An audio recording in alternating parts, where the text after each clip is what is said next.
Hey everybody, Randy Elgin again. We're talking about resources, and I have my good friend here, Jonathan, with, what's the name of your company Deep again? Roots Horticulture. Deep Roots Horticulture. He is an arborist, and no, he doesn't play a arborist. So we're going to be talking about how to protect your trees and what you need to do. And here in the South, you don't want to prune trees at a particular time, so we're going to get into it. So, Jonathan, how long have you been in the business dealing with trees, and do you just deal with trees? I do just deal with trees now. Basically grew up with my dad having a tree and landscaping business, and so ever since I was about tall enough to be on a job site, even if I shouldn't have probably been on one, I was with my dad, hauling brush and learning, and then did it even while I was in the Navy. And then when I got out of the Navy, I started my own business when I was like 22. So, yeah, a while back. It's 2006 was when I started my own company. You're 90 now? Is that right? 99 and a half. No, just kidding. So, how long were you in the Navy? 4 years active duty, and then about 3 reserves. Okay. So you started your own company. You just didn't go back with your dad? I tried to, but that did not work. He didn't want you to come back. Huh? Well, we did, but we butted heads. Butted heads when that happened. He suggested that I start my own business, and I did. So okay, I survived. You survived. Yeah. Were you competing against him at that time? No, we're not that big, either of us. So we actually refer stuff to each other sometimes. I'll be in a certain area and he'll be in a different area, or slightly specialize a little bit in different stuff. So not much, but some. So were you an arborist at that time when you got out of the Navy, or did you have to? Okay. No, so that was a lot of just learning some real basic stuff about tree care and business and customer service, and I was doing a lot of landscaping at the time also. And then my wife and I, we went to go be missionaries in Honduras in 2012. And while I was there, I actually started a degree at Texas Tech Plant and Soil Science online, second bachelor's degree, using my Montgomery GI Bill. Actually, no, that was the post 9/11 GI Bill, and I did it from Honduras at a distance. Wow. And then it took me a total of 5 years to finish that. But after about, we got back to the States after about a school year. And then shortly after that, I took the test with the ISA, International Society of Arboriculture, to become a certified arborist through them. And I passed that test. It helped that I had already been taking courses in plant and soil science, and, so that helped out a lot. So I've been a certified arborist for since then, about almost 6 years actually. 6 years now. Almost. Yeah. So when you started your business, and you hadn't ever had any other business, you hadn't even run. No, a I did it a little bit on the side when I was in the Navy. Actually, I would if I had a Saturday, I would try to go drum up a little bit of business and trim some trees for somebody out in Jacksonville, Florida, where I lived. Okay. Yeah.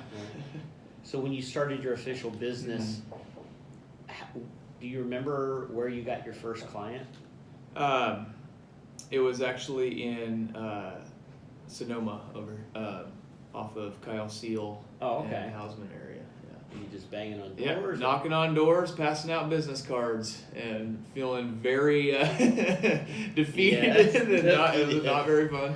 Okay. And somebody took a chance on me and gave me a little job to do, and I did a whole bunch of work in that neighborhood, and then I ended up just kind of going from there, and just realized you gotta do good work, and customer service is a big deal, and word of mouth, especially when you have like zero marketing budget, and you know, a lot of us do, and so all of those things really just had to work, but then it takes a while, but that sort of buzz, I guess, and maybe not even buzz. People just if they feel like they can trust you, and they're willing to refer you to their friends, then that's a big deal. So I feel like a lot of people, I'm happy that they can feel like they have me in their back pocket to say, hey, if you need a Right. tree guy, here's my guy. Here's my arborist that I trust and I've been using for a while. Right. And that happens regularly.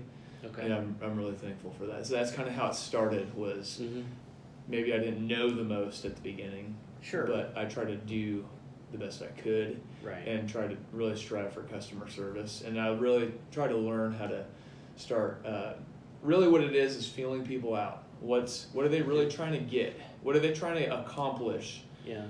By doing tree work or whatever Right. we're doing. Do you just want to clear trees away from the roof? Do you want it to look a certain way? Mm-hmm. Do you want it, what are you striving for? The health? Do you prefer to trim less, or do you want to trim more? Prune more. Right. So those sort of things there's a lot of wiggle room as far as being, doing good tree care. Yeah. That also has sort of people's taste and what they want to accomplish in it. There's plenty of Right. of room in there. So So I've talked to a lot of different professionals, and what it's coming down to is a lot of what you just mentioned is they have to trust you. mm-hmm. And just because there are a lot of people that may do the same thing that you do, Mm-hmm. you're really not a commodity. Yeah. You're not going to a Walmart or wherever Right. and just picking up, oh, here's an arborist, let's go take this guy in and do it. Because a lot of people will shop by price. Right. I mean, everybody shops price. Right. And so what is it that you have found over the years when somebody calls you up and says, hey, I'm looking for an arborist to do whatever the case is. Mm-hmm. Well, let's use something very basic, because I've called you for this. Hey, I need you to go get those stupid pine balls out of my Ball trees, moss. ball moss, and trim up the trees because the neighbors are yelling at me because they don't like what the house looks like. So in this particular case, I only called you. I'm Right. like, whatever. But I'm sure that a lot of people will call Mm-hmm. several people, Mm-hmm. and they're looking for price. Mm-hmm. But it's not just price. It's really, what is it they're looking for? If they're just looking to clear out the trees because Mm-hmm. they're getting ready to sell the house, Mm-hmm. they may not care so much. Right. Yeah.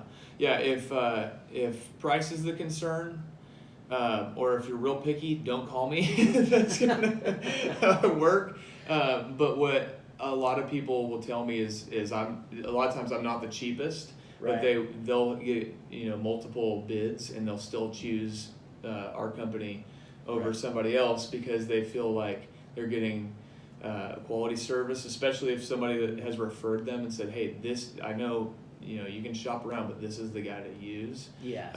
And then, I try to help people with knowledge as far as understanding what and why to do Right. what they want to do or not do it. Right. And so I think a lot of people feel really confident in that kind of level of education. I'm trying to help Yeah. people really feel comfortable in understanding what they're doing. Yeah. And why, and a lot of times that's what really kind of pushes it over the edge for people, because Right. most people, honestly, they don't, not to my own horn or anything, but they don't have a degree in any sort of related field like that, in addition to being the certified arborist. And so that's one reason I did that, is got that degree and Yes. all those hours, is because I really got tired of kind of being stumped by questions from customers. Okay. And so that's literally one of the main reasons, is I just wanted to really know what I was doing and talking about and feel really confident that I was giving people the best product. And so that's, that's what I really try to do. And a lot of times that kind of does it. So I'm maybe 60 to 80% up on the scale as far as price goes, somewhere in there. Sometimes I'm at the top. But you get what you pay for a lot of times and that sort of stuff. And a lot of times the big companies actually, you get less service, but their prices are actually at the very, very top also. Yeah. And if you go the lowest prices, a lot of times you're getting people that don't have a San Antonio tree license, which you're supposed to have in the city of San Antonio, which requires you to have $300,000 of general liability insurance also. So a lot of times they don't have either of those. I had no idea. Yeah. In addition to the certified arborist thing. So Let's talk a little bit about this insurance that you have. mm-hmm. What is it protecting? Is it protecting the homeowner from you, mm-hmm. or is it protecting you from the homeowner? It is protecting basically the homeowner's property. Okay. From like a falling branch or something. If like as we're trying to remove a limb and something mm-hmm. goes haywire or something, that's the idea. And it falls on the Ferrari in the front. Right. Yeah. We might want to move the Ferrari first because I only have $300,000. Right. Okay. All right. So it's to protect their property. Right. And have you heard of situations where a homeowner goes out and just hires somebody because somebody's throwing mm-hmm. pieces of paper out saying, hey, I'll trim your trees, but they mm-hmm. don't have insurance, and just the worst thing happens? That's the most common thing, but the worst thing usually doesn't happen, which is great. I don't wish that to happen to anybody, but usually the people that are doing that, they're not insured and stuff, and we call them the hack, whack, and stack guys. Via Booker Arredondo, the president of the San Antonio Arborist Association, which we're a part of. Booker? Booker. Okay, I heard Booker. Sorry. Booker. No offense if you're like watching this. Sorry. He's a good guy, but he calls them the hack, whack, and stack guys. Those are basically we don't want to beat them up too hard, but those are the guys that kind of pass out cards when that brush pickups come in, and when they leave a lot of the cuts on oaks, which oak trees the cuts need to be sprayed. Right. And they'll leave those uncut or unsprayed, those cuts unsprayed, and then a lot of times you'll see branches that weren't cut properly, mm-hmm. And so they were broken as they were being cut because they didn't kind of piece it down, so that the weight was too much and it actually broke into the main part of the tree. So you'll see all kinds of errors, and then unpainted cuts. It's a good indication. Okay. So yeah. We were talking once about oak wilt. Mm-hmm. So, and you brought up tree trimming, and the whole purpose of trimming the trees and coating the cut mm-hmm. is to prevent them from getting diseased. Right. So when you trim them, the trimming's not to prevent them to get the disease unless you are removing an open wound or a crossing branch that's rubbing, so it has a continual open wound, because that's where the disease will get into. But if you are doing trimming, so let's say that you need to get it off the street higher, or you need to get away from your house, mm-hmm. Then it's really important to spray the cuts, especially from, say, beginning of spring through sort of halfway through the summer. There's a little beetle that eats the spores of an affected red oak that's bloomed with the fungus. It eats those, it goes and drinks sap from an open wound on another oak, and it infects that tree. Once it gets into a live oak, most of the live oaks are connected through the roots, and so it'll spread. It can spread for miles like that. And so one of the biggest things, especially in that time period, so City of San Antonio likes to say, don't trim your oaks from February through June. So you want to be extra careful during that time, but you want to spray your cuts on oaks all year round. So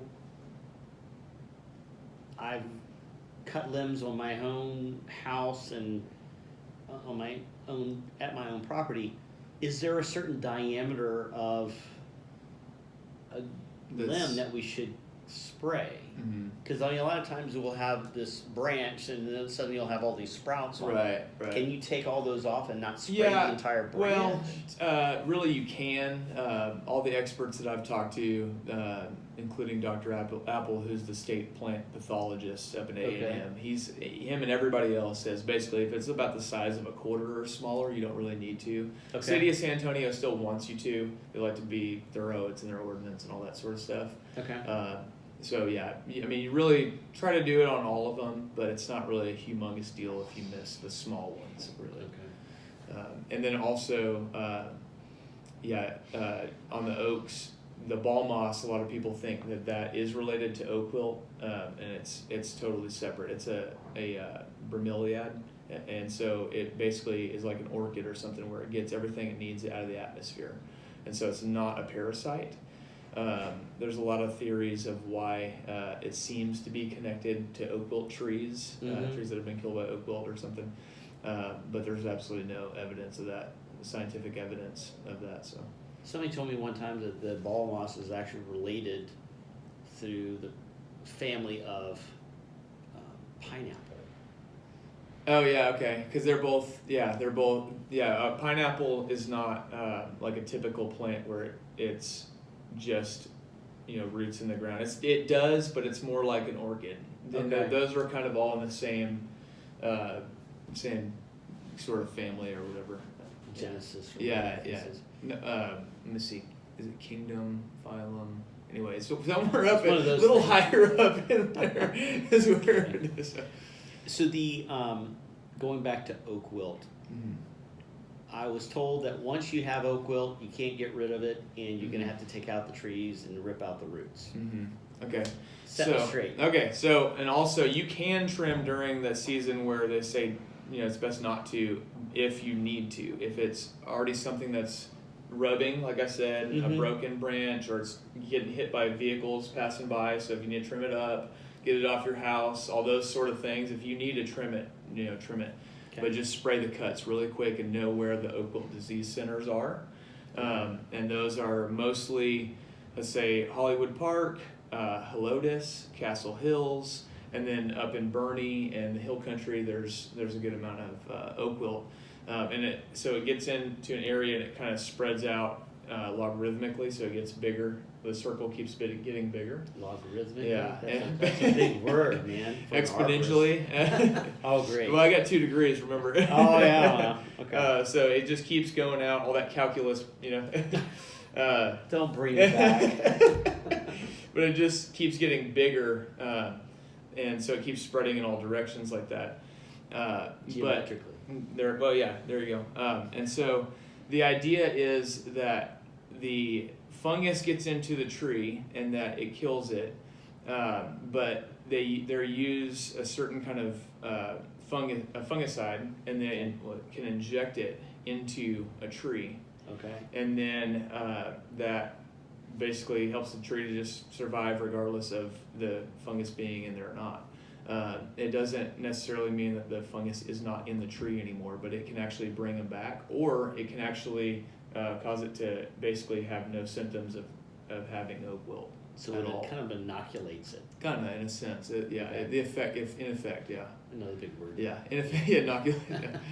Yeah, and so another way to do it is to remove the trees that are where the oak wilt disease center is going towards. So if you remove the next kind of buffer zone of trees, then you can disconnect where those roots would be connected. So you're removing a link out of the chain, and it can't necessarily get to that tree directly, at least. So that's another way. It's kind of like quarantining is a way a friend of mine said. So if we got 3 trees, the first one here is diseased. You take out the middle tree? Theoretically, yeah. It can go about 70 to 100 feet a year is about how fast it spreads. So sometimes it can already be in that next tree. You may have to remove a couple or something. Okay. So is there a way to bring it back? To bring a tree back? Yeah. If it is not fully died, then if it's not dead, then it can. It's definitely possible. It's not guaranteed by any means, but it can happen, especially if you catch it really fast on a live oak. Like on a red oak tree can be dead within a couple weeks. So those are really hard to bring back. Yeah. Okay. So it's a case-by-case situation. And then about 20% of the live oaks die, and the other 80% will either be unaffected or will kind of limp along in some sort of state of being damaged. What is the first sign that we need to look for on our trees that says we may have oak wilt? Well, usually it's going to be near where there's already oak wilt. So that's like the biggest thing is there oak wilt in this area? Mm-hmm. And are there other trees where this is coming from? So what does it look like? Does it just looks like It starts dying back, basically. when all the other trees have leaves on them and they look all nice and healthy, and this one right here is like it doesn't really have that many leaves. You can kind of, if you know what to look for, you can look at the twigs in the crown of the tree, which is the top of the branching and stuff, everything from the first branch up. But in the upper part of the canopy, the crown, if you see twigs that are losing leaves and are starting to look really kind of dry, if they don't look like they're have water and plump with water and they're kind of getting smaller and drying out, basically, that's one thing to look for. Right. And then on a live oak, a lot of times they'll have something called, this is getting in the weeds, but kind of veinal necrosis. So in the vein of the leaf, basically, so you have where everything flows in and out of those veins, and it goes through here. So in those parts, it'll die first. So everything else in the leaf will be kind of green, and then the central part, including all the little, basically like little ribs on it, will be like browning and dead. So it kind of dies basically from the inside part of the leaf outward. That's kind of how it looks. And then on a red oak, it'll just kind of die a lot of times from the tip back, and it'll look kind of like a bronze color. But it can be other stuff. So you can test it in a lab and stuff. And we have extension agents with A&M and stuff like that. There's a lot of people, a lot of resources. So. Is there anything that we need to be telling my followers about taking care of their trees and any particular tips? Yeah. Well, right now with the cold weather, a good idea for not necessarily trees but smaller plants. You can put some Christmas lights on your plants in order to get a little bit more heat in that area, and so that don't get damaged by the frost so easily. So that's a good little tip that I like, because it can look nice too. Right. Other than that, just plan to get your trees trimmed. If you want them trimmed, doing it from one to every 3 years, somewhere in there is a good idea, because you're training the structure. So just kind of work it in your budget, figure out what it's going to cost, and figure out what you want to do, and get a game plan for the long term. I appreciate it. Yeah, appreciate you coming in and talking with me. And absolutely. Thanks for having me. So, how can people reach out to you? What's the best way to get? The best way is you call business number 210-412-5499. We're on Facebook as Deep Roots Horticulture, and also on Nextdoor as Deep Roots Horticulture. Well, thank you very much. If y'all have any questions, you of course, if you can't remember the number, watch it again. But you can always call me, and if you're calling them directly, let them know that you saw it on Facebook and through me. Y'all have a great week.